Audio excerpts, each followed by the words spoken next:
صلى الله عليه وسلم الصلاة معراج المؤمنين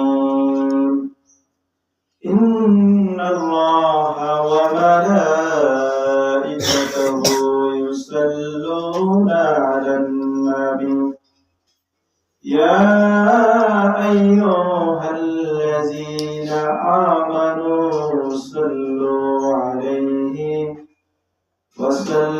وسلموا تسليما اللهم صل على سيدنا مولانا محمد وعلى آل سيدنا مولانا محمد اللهم صل على سيدنا مولانا محمد وعلى آل سيدنا مولانا محمد আজকের জুমার দিনের দুরূদ শরীফ ও আল্লাহ মদিনাতে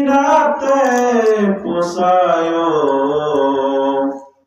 স্বপ্ন যোগে নূর নবীকে আমাদেরকে দেখায় আল্লাহুম্মা সাল্লি আলা সাইয়্যিদিনা মাওলানা মুহাম্মদ ওয়া আলা আলি সাইয়্যিদিনা মাওলানা মুহাম্মদ তুমি আল্লাহর প্যারা হাবিব তোমার সাথে নাই তুলনা তোমার মতো আকাশ ভ্রমণ করে নাই কোন পয়গম্বর আল্লাহুম্মা সাল্লি আলা সাইয়্যিদিনা মাওলানা মুহাম্মদ ওয়া আলা আলি সাইয়্যিদিনা মাওলানা মুহাম্মদ লা ইলাহা ইল্লাল্লাহ লা ইলাহা ইল্লাল্লাহ লা ইলাহা ইল্লাল্লাহ মুহাম্মদ রাসূলুল্লাহ আমার জানের মালিক তুই আল্লাহ আমার মালের মালিক তুই আল্লাহ ওরে তুই বিনে নাই মোর এক আল্লাহ লা ইলাহা ইল্লাল্লাহ লা ইলাহা ইল্লাল্লাহ লা ইলাহা ইল্লাল্লাহ মুহাম্মদ রাসূলুল্লাহ আমার আল্লাহ সারা মাবুদ নাই আমার রাসূল বিনে উপায় নাই সেই রাসূলকে পাইতে হইলে কামেল পীরের দয়া চাই লা ইলাহা ইল্লাল্লাহ লা ইলাহা ইল্লাল্লাহ লা ইলাহা ইল্লাল্লাহ মুহাম্মদ রাসূলুল্লাহ আল্লাহুম্মা সাল্লি আলা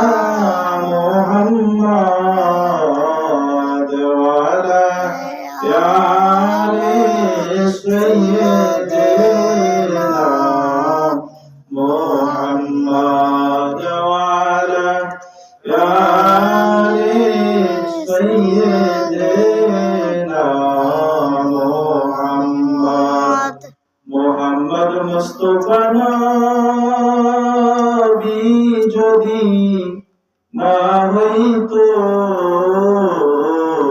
মুহাম্মদ মুস্তাফা নবী যদি না হইতো এই দুনিয়ার অন্ধকারে থাকিত আল্লাহুম্মা সাল্লি আলা মুহাম্মাদ ওয়া আলা আলি সাইয়্যিদিনা মুহাম্মাদ ওয়া আলা আলি সাইয়্যিদিনা মুহাম্মাদ বন্ধু নাই রে বন্ধক নাই রে যেই জায়গায় সে জায়গার বান দব নবী মুস্তাফা আল্লাহুম্মা সাল্লি আলা মুহাম্মাদ ওয়া আলা আলি সাইয়্যিদিনা মুহাম্মাদ ওয়া আলা আলি সাইয়্যিদিনা মুহাম্মাদ বালাগাল উলা বিকামালিহি كشفت دجى بجماله أسودت جميع أسواره صلوا عليه وآله আলহামদুলিল্লাহ আজ পবিত্র জুমার দিন অন্যদিকে আজকে পবিত্র শবে মেরাজের দিন আজকে রাত্রি 26 রজব আগামীকাল 27 রজব আগে রাত্রিতে আসে পরের দিন আসে এজন্য আজকে শবে মেরাজ 26 এই 26 দিবাগত রাত্রিতে আল্লাহ রাসূল পাক সাল্লাল্লাহু আলাইহি ওয়াসাল্লাম যিনি আল্লাহর দিদারে গিয়েছেন আল্লাহ পাক রব্বুল আলামিন যাকে মনোনীত করেছেন নবীদের সর্দার যিনি নবীদের নবী যিনি পুরো কায়নাতের নবী যিনি 18,000 মাখলুকাতের নবী যিনি ইমামুল মুরসালিন বলুন একবার সুবহানাল্লাহ সুবহানাল্লাহ আজকে সেই পবিত্র শবে মেরাজের দিনে অন্যদিকে জুমার দিন এই জুমার দিন হলো সপ্তাহের শ্রেষ্ঠ দিন এই জুমার দিন আল্লাহ পাক মুমিনের জন্য গরীব মানুষের জন্য হজের দিন হিসাবে রেখে দিয়েছেন রাসূল পাক সাল্লাল্লাহু আলাইহি সাল্লাম আল্লাহর কাছে ফরিয়াদ করেছিলেন যে আল্লাহ আমার উম্মতের মধ্যে বেশিরভাগ থাকবে গরীব যারা জীবনে একবারও হজ করার মতো জীবনে একবারও মক্কা মদিনা যাওয়ার মতো তৌফিক হবে না হে আল্লাহ তুমি তাদের ব্যাপারে একটু সহানুভূতি দয়া করেন তারা যেন হজের সওয়াবটা যেন পেয়ে যাবেন সুবহানাল্লাহ তাই আজকের এই দিনে যে ব্যক্তি ঘর থেকে জুমার নামাজ পড়ার নিয়তে সমস্ত কাজকর্মকে ছেড়ে দিয়ে ওযু করে রাস্তার ডাইন পাশ দিয়ে আল্লাহ আল্লাহ তাসবিহ পড়তে পড়তে মসজিদে সবার আগে আগে উপস্থিত হন ইমাম সাহেবের আলোচনা মনোযোগ সহকারে শুনেন খুতবা শুনেন আল্লাহ রাসূল পাক সাল্লাল্লাহু আলাইহি সাল্লাম ফরমান তার জন্য একটি কবুল হজের সওয়াব লিখে দেওয়া হবে সুবহানাল্লাহ তাই আজকের দিন আমরা পাইলাম হাদিস থেকে যে আজকের দিনটা হলো গরিবের হজের দিন অন্যদিকে আজকের এই দিন ঈদের দিনের চাইতে শ্রেষ্ঠ বলেন সুবহানাল্লাহ অর্থাৎ ঈদুল ফিতর ঈদুল আজহার চাইতে জুমার দিন অনেক শ্রেষ্ঠ কেননা এই দিনে আল্লাহ পাক রব্বুল আলামিন तमाम পৃথিবী জান্নাত জাহান্নাম আদম আলাইহিস সালাম সবাইকে সৃষ্টি করেছেন এজন্য এই দিনের মর্যাদা অনেক বেশি আবার অন্যদিকে আজকে শবে মেরাজ সুতরাং আপনারা ভাই এবং দোস্ত মহল্লার প্রতিবেশী যারা আছেন যে যেখান থেকে মাইকের আওয়াজ শোনা যাচ্ছে সবাই অতি তাড়াতাড়ি দুনিয়ার কাজকর্ম ছেড়ে দিয়ে দোকানপাটের সমস্ত কাজকর্ম বন্ধ করে সবাই আল্লাহর ঘরে হাজিরা দেন কেননা আজকের দিন আল্লাহ পাকের কাছে সবচেয়ে প্রিয় বলেন সুবহানাল্লাহ যারা সর্বপ্রথম এসেছেন আল্লাহ পাক তাদেরকে উপহার স্বরূপ প্রথম কাতারে যারা আছেন একটি ওট আল্লাহর রাস্তায় সদকা দেওয়ার যে সওয়াব সেই সওয়াবটা আপনাদের আমলনামায় লিখে দেওয়া হবে। সুবহানাল্লাহ। হাজিরিন, আজকে আপনাদের সামনে শবে মেরাজের সম্পর্কে এটা কি কোরআন ও হাদিসে আছে কিনা, যে মেরাজ আমরা পালন করবো, মেরাজে নামাজ পড়বো, দোয়া করবো, মিলাদ করবো, এগুলো কোরআন ও হাদিসে আছে কিনা আমাদের জানা দরকার আছে কিনা। শবে মেরাজ সম্পর্কে অনেক বোঝামুড়ি এখন ইউটিউবে বসে আছেন, তারা ফুটিয়ে দিচ্ছেন যে শবে মেরাজের কোনো ভিত্তি নেই। বলেন নাউজুবিল্লাহ। আপনাদের সামনে পবিত্র কোরআন শরীফের সূরা বনী ইসরাঈল ইসরা সূরার প্রথম আয়াত তেলাওয়াত করেছি। আল্লাহ পাক জানেন যে আল্লাহর বান্দারা আল্লাহর নবীর মেরাজকে অস্বীকার করবে। কি করবে? এজন্য আল্লাহ পাক সূরার প্রথমেই আমরা যখন কোনো আশ্চর্য কোনো বিষয় শুনি তখন আমরা বলি সুবহানাল্লাহ, বলি না? আশ্চর্য কোনো কিছু যদি আমাদের সামনে ঘটে যায় তখন আমরা কি বলি? সুবহানাল্লাহ। এজন্য আল্লাহ পাক এই সূরার শুরুতেই তিনি বলে দিয়েছেন বিসমিল্লাহির রহমানির রহিম সুবহানাল্লাযী আসরা বি'আবদিহি লাইলাম মিনাল মাসজিদিল হারাম ইলাল মাসজিদিল আকসা। সুবহানাল্লাহ।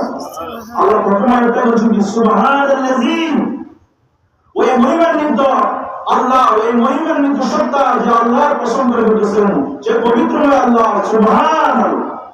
সুবহানাল্লাযী আসরা বি'আবদিহি লাইলাম মিনাল মাসজিদিল হারাম ইলাল মাসজিদিল আকসা, যিনি তার প্রিয় বন্ধু, যিনি তার বান্দাকে, তার বন্ধুকে রাসূল সাল্লাল্লাহু আলাইহি ওয়াসাল্লামকে এক রাত্রিতে তিনি মসজিদুল হারাম থেকে মসজিদুল আকসা পর্যন্ত তিনি কি করলেন? ভ্রমণ করাইলেন। সুবহানাল্লাহ। সশরীরে ভ্রমণ করাইলেন। আব্দুল একটা বান্দা, আর যার দেহ আছে, রূহ আছে, জীবিত, তাকে বলা হয় বান্দা। তাকে কি বলা হয়? বান্দা। অর্থাৎ যার ভিতরে রূহ নাই সে কিন্তু বান্দা হতে পারে না। যেমন আব্দুল করিম, আব্দুর রহিম, আমরা যখন বলবো অর্থাৎ তার ভিতরে রূহ আছে, আর যখন তার ভিতরে রূহ চলে যায় তখন আমরা আব্দুর রহিমের লাশ, তার রূহ, তার দেহ, এবার আমরা বলি সরাসরি তার নামটা আমরা কেউ বলি না। এই জন্য আল্লাহ পাক সর্বপ্রথম উচ্চারণ করে দিয়েছেন সুবহানাল্লাযী আসরা বি'আবদিহি, আসরা যিনি ভ্রমণ করেন, ভ্রমণ করেন। আল্লাহ বলেন সেই পবিত্রময় আল্লাহ যিনি তার বান্দাকে ভ্রমণ করাইলেন মসজিদুল হারাম থেকে ইলাল মাসজিদুল আকসা, মসজিদুল আকসা, যে মসজিদুল হারাম থেকে মসজিদুল আকসা যেতে 1 মাস সময় লাগে। কয় মাস? প্রায় 900 থেকে 1000 কিলোমিটার দূরে মসজিদ আকসা হলো ওই মসজিদ, যে মসজিদ আল্লাহ পাকের হুকুমে হযরত সুলাইমান আলাইহিস সালাম জিনদের দ্বারা তিনি তৈরি করেছেন। বলেন সুবহানাল্লাহ। এই আয়াতে আল্লাহ পাক আল্লাহর নবীকে মসজিদুল হারাম থেকে অর্থাৎ নবী করিম সাল্লাল্লাহু আলাইহি ওয়াসাল্লাম হিজরতের 2 বছর 1.5 বছর আগে, এই সময়টা ছিল নবীজির কাছে অত্যন্ত বিনিয়োগময় সময়। এই সময় নবীজি আপন সহধর্মিণী স্ত্রী বিবি খাদিজা কুবরা তিনি ইন্তেকাল করেছেন। আবার কিছুদিন পরে তার আপন দাদা আব্দুল মুত্তালিব তিনি ইন্তেকাল করেছেন। এবার কিছুদিন পর তার আপন চাচা আবু তালিব, এবার তার আপন লোক কয়েকজন দুনিয়া থেকে চলে যাওয়ার পরে নবীজি একা হয়ে পড়লেন। এবার নবীজিকে নানা রকম কষ্ট এবং নানা নির্যাতন তারা দিতে লাগলো। নবীজি এখানে সেখানে ভয় ভয় বিভিন্ন জায়গায় তিনি আস্তানা করতেছেন, আর হৃদয় বিদারক যন্ত্রণা মনের ভিতরে যে হায়রে আমার আপন স্ত্রী যিনি আমার বিপদের সময়। মা খাদিজা কেমন ছিলেন? যে আরবের মধ্যে সবচেয়ে ধনী ব্যক্তি ছিলেন, সবচেয়ে ধনী নারী ছিলেন, সুন্দরী নারী ছিলেন। তিনি একজন রাখাল যার কর্মচারীকে তিনি বিবাহ করলেন। কোটিপতিরা সবাই তাকে বিভিন্ন ধরনের কথা বলে থাকে যে খাদিজা মনে পাগল হয়ে গেছে, সে একজন রাখালকে, একজন তার কর্মচারীকে সে বিবাহ করলো, আমাদের মতো কোটিপতিকে সে দেখলো না। একদিন মা খাদিজা তাদেরকে আপ্যায়ন করার জন্য ঘরের ভিতরে তাদেরকে ভালো ভালো খানা দিলেন, আর তাদেরকে বললেন তোমরা বলছো আরবের মধ্যে সবচেয়ে সুন্দর ব্যক্তি কে আছে?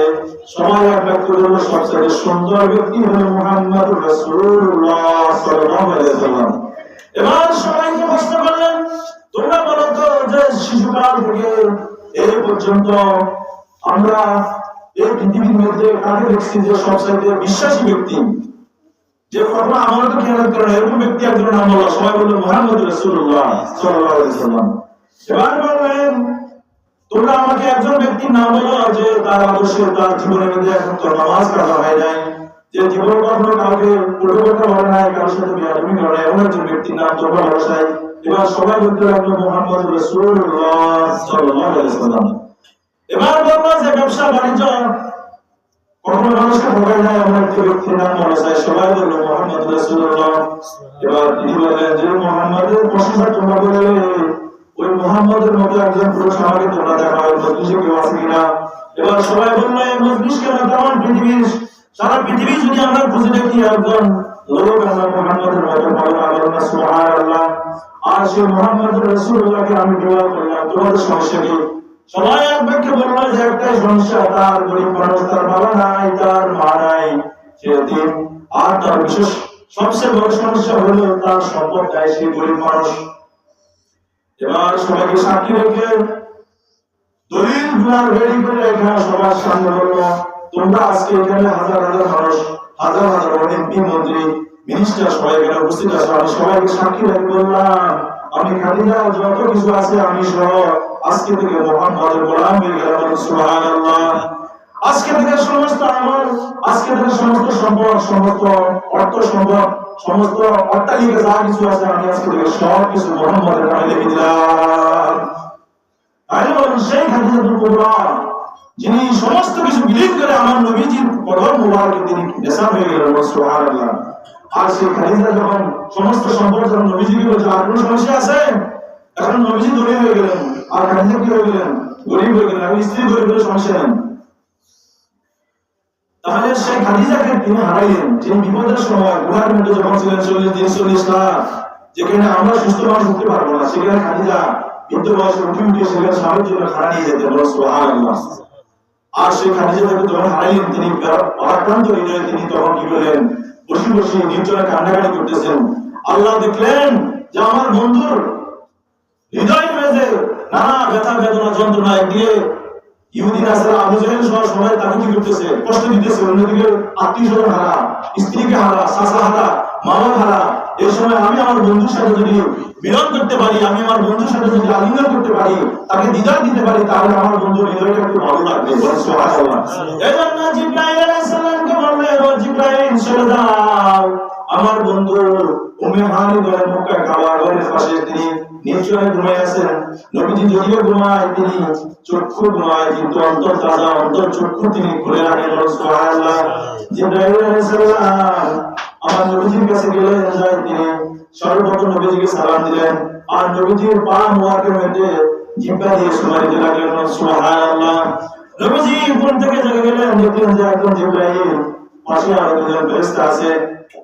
তিনি বললেন, ইয়া রাসূলুল্লাহ, ইয়া হাবিবাল্লাহ, পৃথিবীতে যে জিনিস কখনো ঘটে নাই, যে জীবনে কখনো ঘটবে না, আজকে সেই জিনিস ঘটবে।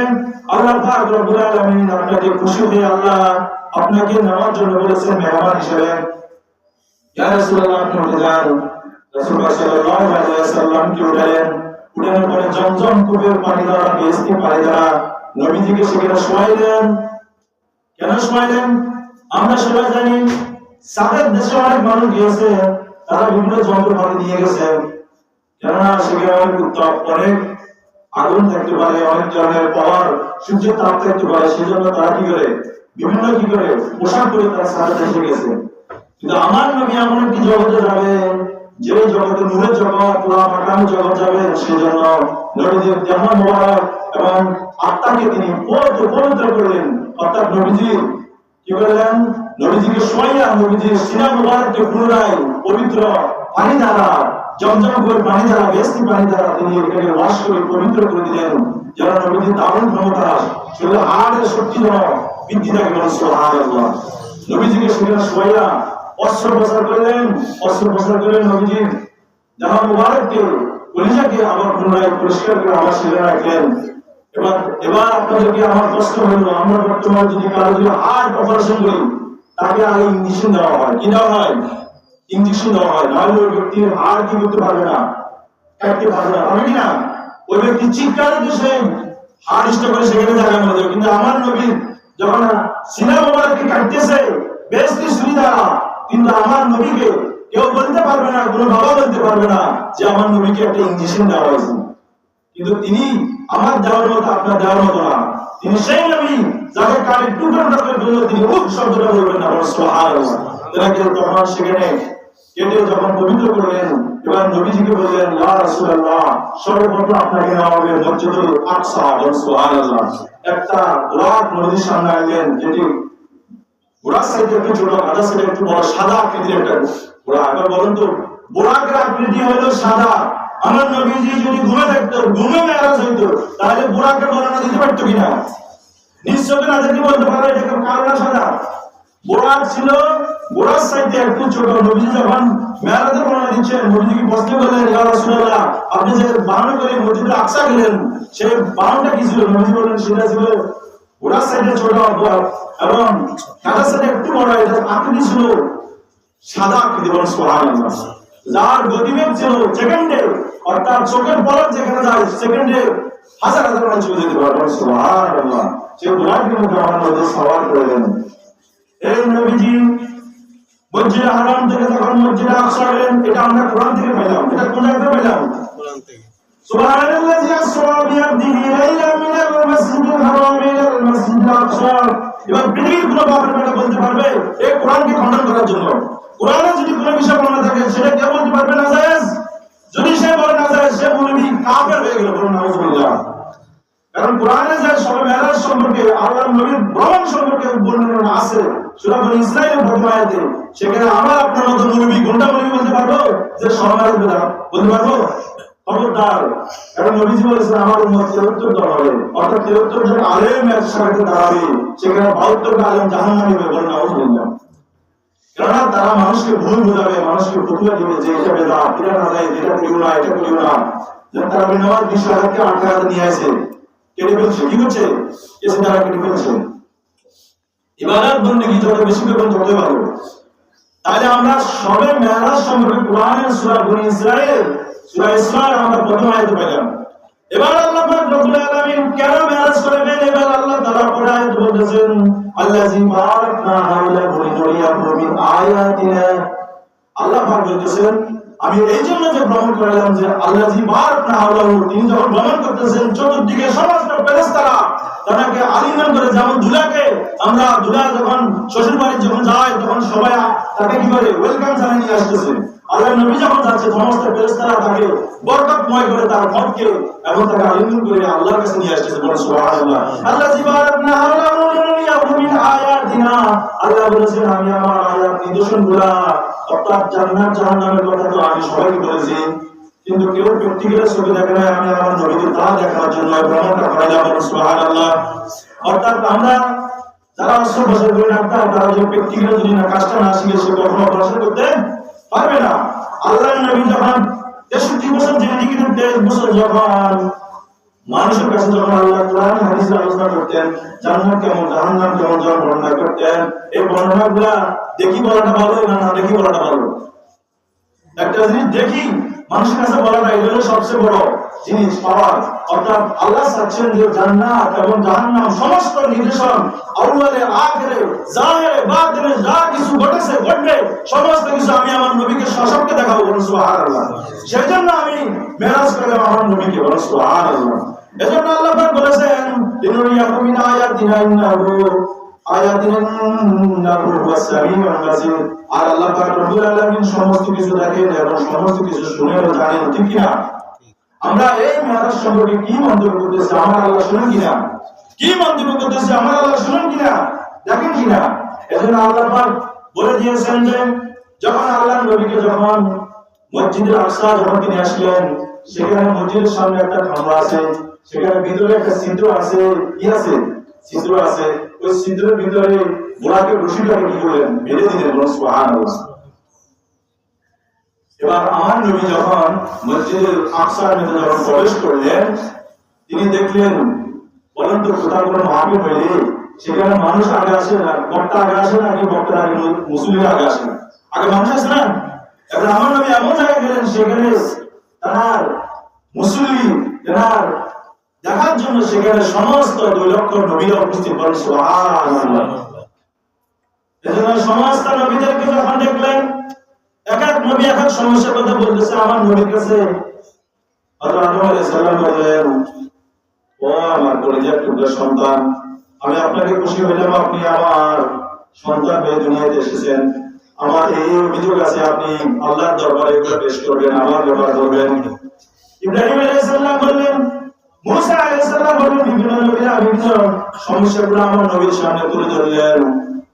ধরার পরে নবীজি বললেন, আমি সবার কথাগুলো শুনলাম, কিন্তু আল্লাহর দিদারে যখন যাবো আমরা 2 রাকাত নামাজ আদায় করবো। সুবহানাল্লাহ। এবার 2 রাকাত নামাজ পড়ার জন্য ইমামতি কে করবেন? জিবরাইল আলাইহিস সালাম আল্লাহর কাছে চলে গেলেন। আল্লাহ 2,24,000 পয়গম্বর একসাথে হয়ে গেলেন। এখানে আদম আলাইহিস সালাম নবীজির আগে দুনিয়াতে আসেন, ইব্রাহিম আলাইহিস সালাম মিলাত আবিব ইব্রাহিম, যিনি আমার নবীর বাবা। শুধু ইব্রাহিম আলাইহিস সালাম কি ইমামতি করবেন না, মুসা আলাইহিস সালাম করবেন না, আদম আলাইহিস সালাম করবেন না, ঈসা আলাইহিস সালাম করবেন।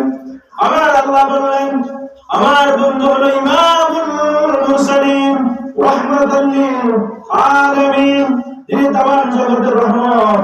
সুতরাং আজকে ইমামতি করবে আমার হাবিব বন্ধু প্যারা মুহাম্মদুর রাসূলুল্লাহ সাল্লাল্লাহু আলাইহি ওয়াসাল্লাম। সুবহানাল্লাহ। সে মসজিদুল আকসার মধ্যে 2 রাকাত নামাজ পড়েছেন কে? আমার আপনার নবী সাল্লাল্লাহু আলাইহি ওয়াসাল্লাম। এবার নবীজি সেখান থেকে নামাজের পরে নবীজি যখন নামাজ পড়েন তখন এখান থেকে সবার সাথে কথাবার্তা মত বিনিময় করে সেখান থেকে তিনি চলে গেলেন রকরবে। আর রকরবের গতি হলো বিদ্যুতের সাথে আরো গতিশীল। বলেন সুবহানাল্লাহ। তিনি যখন প্রথম আসমানে চলে গেলেন, প্রথম আসমানে ফেরেশতা জিবরাইল আলাইহিস সালামকে বললেন, আপনার সাথে কে আসলো? তিনি বললেন, মুহাম্মদ রাসূলুল্লাহ সাল্লাল্লাহু আলাইহি ওয়াসাল্লাম। ফেরেশতা বলল, আল্লাহ কি তিনাকে আসার জন্য বলেছেন? হ্যাঁ হ্যাঁ, তিনি আল্লাহর মেহমান হিসেবে যাচ্ছেন, সুতরাং দরজা খুলো তাড়াতাড়ি। যখন দরজা খুলেছিলেন তিনি আবার সেখানে দেখলেন বাবা আদম আলাইহিস সালাম। সুবহানাল্লাহ। এবার আমার একটা প্রশ্ন হলো, আদম আলাইহিস সালামকে মসজিদে আসতে দেখে আসলেন নবীজি, আবার প্রথম আসমানে কিভাবে দেখলেন? আমি কি বুঝিনি? তাহলে আল্লাহ নবীর সেকেন্ডে কথা বলে চলে যেতে পারে। বলেন না সুবহানাল্লাহ। এটা হচ্ছে মুজিজা, এটা আল্লাহর দেওয়া বড় ক্ষমতা। আমরা যদি অস্বীকার করি তাহলে সেটা আমাদের ঈমান চলে যাবে। প্রথম আসমানে যখন আমার নবী যখন আদম আলাইহিস সালামের সাথে সাক্ষাৎ হয়ে গেল, আবার আদম আলাইহিস সালামকে পরিচয় করে দিলেন পুনরায়। তখন আদম আলাইহিস সালামকে আমার নবী সালাম দিলেন। আদম আলাইহিস সালাম বললেন যে, আমার শুনো সন্তান, তোমার কল্যাণ হোক, তোমার প্রমাণ কল্যাণ হোক, বরকত হোক। তিনি দোয়া করলেন, নিজের আলিমে করলেন। আবার দ্বিতীয় আসমান চলে গেলেন, ইব্রাহিম আলাইহিস সালামের সাথে দেখা। তৃতীয় আসমান চলে মুসা আলাইহিস সালামের সাথে দেখা গেল, নবীর সাথে ইয়াহইয়া আলাইহিস সালাম, ঈসা আলাইহিস সালাম। এবার সাতটা আসমানের 7 জন নবীর সাথে দেখা। বলেন সুবহানাল্লাহ। এবার চলে গেল 7টা আসমানে, 7টা আসমান পরিবহন করে সর্বশেষ লা মাকামে করে চলে গেলেন।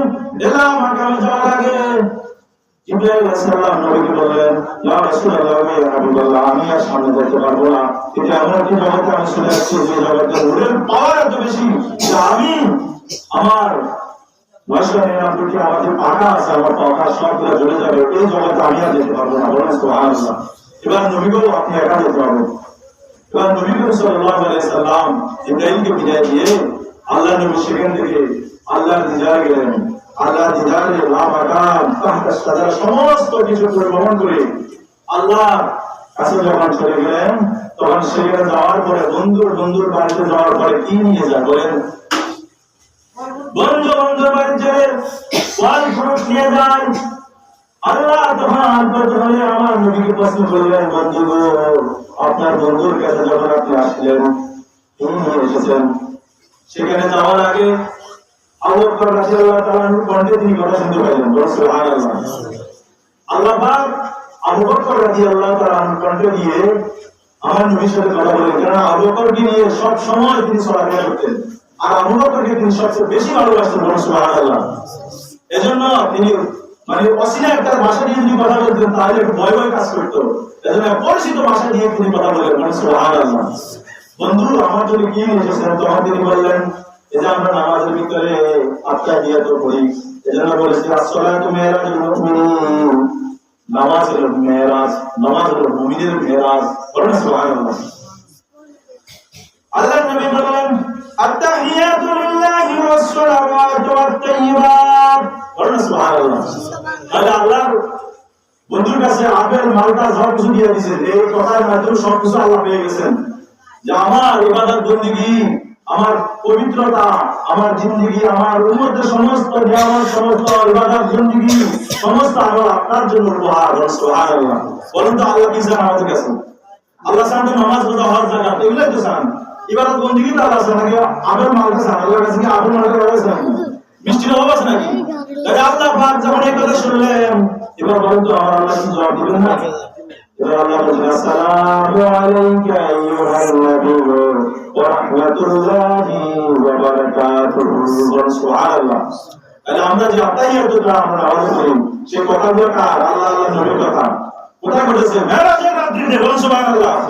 বলেন তো আজকে যদি কোনো ঘন্টা বলবি ইউটিউবে আসে যদি বলে মেরাজের কোনো ভিত্তি নাই, মেরাজ হয় না, মেরাজের কোনো ব্যাপারই নাই, এই 27 রজব 26 রজব মেরাজ হয়েছে, তারা যদি ওটা স্বীকার করে বক্তব্য দেয়, ওটা আপনারা কখনো শুনবেন না।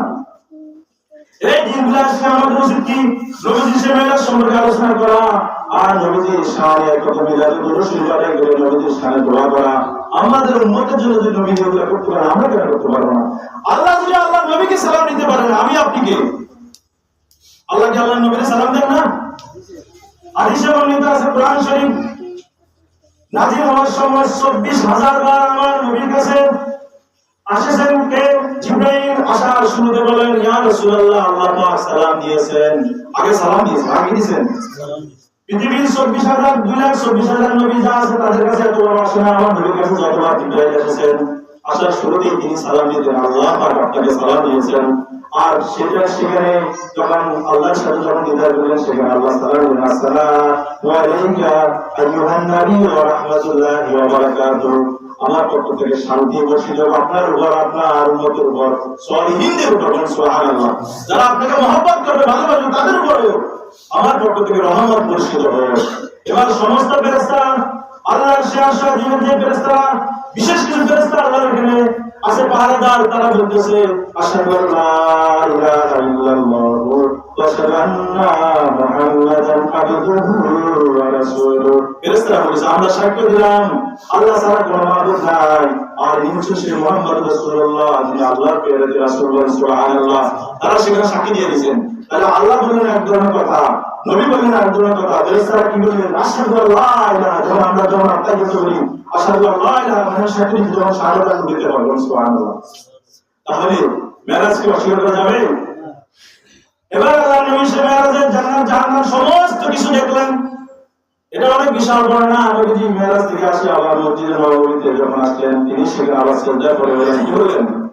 সিজদা করে আবার নবীজি কান্না, ঘন্টার পর ঘন্টায় নবীজি কান্না করতেছেন, বিছনা ভিজে গেছেন। এবার আল্লাহ দয়া হলো, আল্লাহ বললেন জিবরাইল একটু প্রশ্ন করো আমার নবীকে, কেন তিনি আবার কান্নাকাটি করতেছেন? এই কান্না বন্ধ করার জন্য তো তাকে কিছু করে না, আবার কেন কান্নাকাটি শুরু করছেন? এবার নবীজিকে যখন প্রশ্ন করলো জিবরাইল এসে, ইয়া রাসূলুল্লাহ আপনি কেন কান্না করেন? কান্নার কারণটা কি বলুন? আল্লাহ জানতে চাই। যখন তিনি বললেন আমি যে মেরাজ করলাম, আল্লাহ দিদার করলাম, আল্লাহর সাথে আমি কথা বললাম, আমার উম্মতরা যদি এরকম করতে পারত, এরকম বলতে পারতো, আল্লাহর সাথে দিদার করতে পারতো, তাহলে আমি একটু খুশি হইতাম। সুবহানাল্লাহ। এবার বলুন তো তিনি কেমন নবী ছিলেন, যিনি নিজে এত রাজনামা ভোগ করার পর, আল্লাহ দিদার করার পর তিনি তার উম্মতদেরকে দিদার দিতে চান। সুবহানাল্লাহ। অর্থাৎ নবীর উদ্দেশ্য হলো আমরা যেন আল্লাহর সাথে দিদার করতে পারি। তাহলে তিনি যুগে যুগে সব সময় কিন্তু আমাদের ভুলেন নাই। তিনি বলছেন যখন এই কথা আল্লাহ জিবরাইল আল্লাহর কাছে বললেন, আল্লাহ আপনার বন্ধুরা আশা আকাঙ্ক্ষা আকাঙ্ক্ষার কারণ হলো আপনার তার উম্মতরাও যেন আপনার দিদার পায়। সুবহানাল্লাহ। এবার নবীজি বললেন যে আজকে থেকে আমার বন্ধুকে ঘোষণা দিয়ে দেন, যারা 5 ওয়াক্ত নামাজ পড়বে, আমাকে সিজদা দিবে, আমাদের মধ্যে আত্মাহিয়াত বলবে, দোয়া মাসুম করবে, তখন সাথে সাথে আমি তার কথার জবাব দিয়ে দেব। সুবহানাল্লাহ। এবার আসসালাতু মিরাজুল মুমিনিন, আর মুমিন কারা? মুমিন হচ্ছে যারা আল্লাহ রাসূলকে ভালোবাসেন, বিশ্বাস করেন, এবং নবী কিন্তু আমাদের মতো নবী না। তিনি সমস্ত নবীরা কিন্তু মেরাজ হয়েছে, যেমন ইউনূস নবীর মেরাজ হয়েছে মাছের পেটে। সুবহানাল্লাহ। ইব্রাহিম আলাইহিস সালামের মেরাজ হয়েছে আগুনের কুণ্ডিতে, সুবহানাল্লাহ। আর ঈসা আলাইহিস সালাম, মুসা আলাইহিস সালামের মেরাজ হয়েছে পুরো অর্থাৎ পাহাড়ের পর্বতে, সেখানে আল্লাহর সাথে সেখানে মেরাজ হয়েছে। কিন্তু আমার নবীর মেরাজ হচ্ছে আধ্যাত্মিক মেরাজ, সরাসরি আল্লাহ দিদার, সুবহানাল্লাহ। তাহলে আমার নবীজির কান্নার কারণ হলো আমরা নামাজ পড়বো, আসসালাতু মেরাজের মধ্যে আল্লাহর সাথে কথা বলবো। কার সাথে? একটা সেজদার মূল্য যদি আমরা জানতাম, আমার পৃথিবীকে 100 বার বিক্রি করলেও এটা টাকাটা যদি আমরা আল্লাহর কাছে জমা দিই, আর যদি বলি আমি সেজদা দিব না, কিন্তু আল্লাহ বলবে যে আমার সেজদার দাম কিন্তু এটা সেজদা বেশি, সুবহানাল্লাহ। তাহলে আমরা আজকে থেকে আলাদা করবো, মেরাজ থেকে আলাদা করবো। মেরাজ মানে হলো আরেকটা বিষয়, সেটা হলো আমরা বিভিন্ন দিবস পালন করি না, নামাজ যে আমরা দিবস করি, মেরাজে 50 ওয়াক্ত নামাজ নিয়ে আমার নবী এসেছেন উপহাস স্বরূপ হিসেবে। কিন্তু মুসা আলাইহিস সালামের সাথে সাক্ষাৎ হওয়ার পরে তিনি বলেন আমার উম্মত 2 ওয়াক্ত নামাজ পড়তে পারে না, তারা কত বিশৃঙ্খলা করছে, আপনার মধ্যে তত পারবে কমা নিয়ে আসেন আল্লাহর কাছে আবেদন।